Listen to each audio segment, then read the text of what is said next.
সাংবাদিকরা ভয়ে কথা বলতে পারে নাই, লিখতে পারে নাই। 24-এর গণঅভ্যুত্থানে আমরা দেখেছি অনেকে ভিডিও সংগ্রহ করেছে কিন্তু প্রকাশ করতে পারে নাই। আবার কেউ কেউ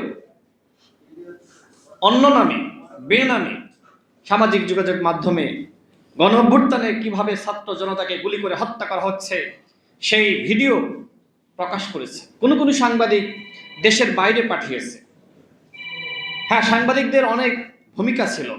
সেই শাপলার হত্যাকাণ্ড সেটি অনেক সাংবাদিক দেশে থেকে, দেশের বাইরে থেকে তারা প্রচার করেছে। না, আমি জানি না এই মাহবুব আজিজরা আজকে কোত্থেকে পেলেন শাপলা চত্বরে নাকি কেউ হত্যাকাণ্ডের শিকার হয়নি। আমি ধিক্কার জানাই। তার সাথে আমার আজকে তর্ক বিতর্ক হয়েছে। শাপলা চত্বরে যে ধরনের ঘটনা ঘটেছিল, শেখ হাসিনা প্রথম গণহত্যা চালিয়েছে শাপলা চত্বরে, দ্বিতীয় গণহত্যা চালিয়েছে এই জুলাই গণঅভ্যুত্থানে। আজকে অনেকে আওয়ামী লীগের রাজনীতির কথা বলে, নির্বাচনে কেন আওয়ামী লীগ সুযোগ পেল না সেটি নিয়ে টকশোতে গিয়ে অনেকে ঝড় তোলে।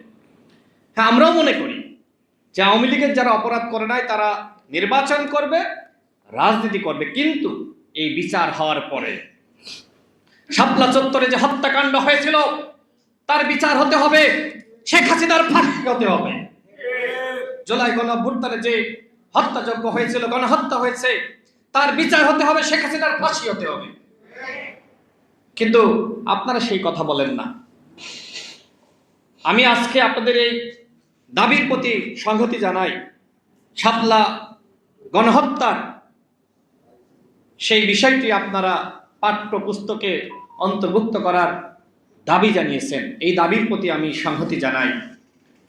বাংলাদেশে শেখ হাসিনা রেজিমে যে ধরনের ঘটনা ঘটেছে, সে যেভাবে জুলুম করেছে, খুন করেছে, আমি মনে করি এর উপরে একটা ডকুমেন্টারি হওয়া দরকার।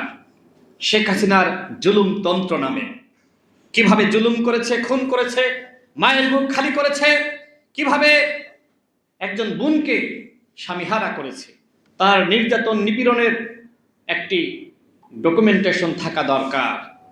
আপনারা যে দাবি করেছেন এটি কিন্তু অত্যন্ত যৌক্তিক দাবি।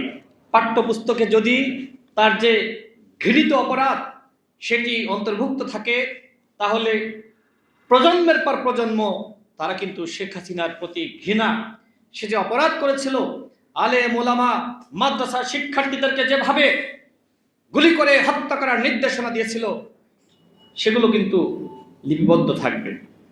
এই দাবির প্রতি আমার সংহতি রয়েছে। আপনারা যেহেতু বলেছেন, ইনশাআল্লাহ মাননীয় প্রধানমন্ত্রী জনাব তারেক রহমান পর্যন্ত আপনাদের এই দাবি আমি পৌঁছে দিব। ইনশাআল্লাহ।